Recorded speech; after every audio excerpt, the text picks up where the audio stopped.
Nandyal collectorate office నుంచి BCY party రాష్ట్ర కార్యదర్శి సభ్యుని డాక్టర్ బండారు నాగేశ్వరరావు ఈరోజు 25వ తేదీ మే 2026వ తేదీన రాష్ట్ర వ్యాప్తంగా బీసీవై పార్టీ ఆధ్వర్యంలో మా అధ్యక్షులు బోడే రామచంద్ర యాదవ్ గారి ఆదేశాల మేరకు అన్ని జిల్లాల కలెక్టర్ల వారికి ఎడ్యుకేషన్ సిస్టమ్ లో జరుగుతున్నటువంటి అక్రమాల గురించి మేము ఇక్కడ రిప్రజెంటేషన్ ఇవ్వడం జరిగింది. ఇందులో పొందుపరిచినటువంటి అంశాలు ఏమనగా రైట్ టు ఎడ్యుకేషన్ అనేటువంటి ప్రతి ఒక్కరికి కూడా అందాల్సి ఉంటుంది. అంతేకాకుండా ప్రతి ప్రైవేటు విద్యా సంస్థల్లో కూడా 25% పేద విద్యార్థులకు వారికి ఉచితంగా విద్యను అందించడము అనేది చట్టపరమైనటువంటి ఒక జీవో ఉంది. కానీ వాటిని అన్నింటినీ కూడా తుంగలో తొక్కేసి వీరి మొత్తం పూర్తిగా విద్యా వ్యవస్థను ఒక వ్యాపార వ్యవస్థగా మార్చుకున్నారు.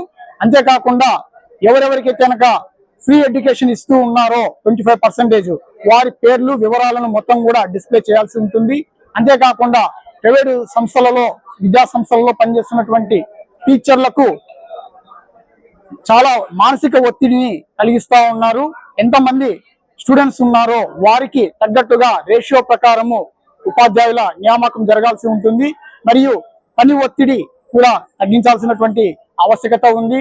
సమయాన్ని కూడా తగ్గించాల్సి ఉంటుంది. ప్రభుత్వం కేటాయించినటువంటి సమయాన్నే కాకుండా ఎక్కువ సమయాన్ని సూచిస్తూ విద్యార్థుల పైన కూడా మానసిక ఒత్తిడిని కల్పిస్తా ఉన్నారు. ఇప్పుడు ఎండాకాలం అయినప్పటికీ కూడా చట్టానికి వ్యతిరేకంగా అడ్మిషన్లు ముందస్తుగానే చేపడుతూ పిల్లల పైన మానసిక ఒత్తిడిని ఏర్పాటు చేస్తా ఉన్నారు.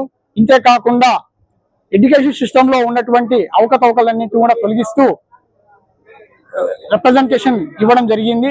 మరియు కొన్ని కార్పొరేట్ విద్యా సంస్థలు అయితే కనుక రాజకీయ పార్టీలకు కోట్ల రూపాయలు వారు చందాలు ఇస్తూ వాళ్ళు చేసినటువంటి తప్పులను కప్పిపుచ్చుకోవడానికి ప్రయత్నం చేస్తా ఉన్నారు. దీన్ని కూడా మా జాతీయ అధ్యక్షులు బోడే రామచంద్ర యాదవ్ గారు బీసీవై పార్టీ తరపు నుంచి ప్రశ్నించడం జరుగుతూ ఉంది.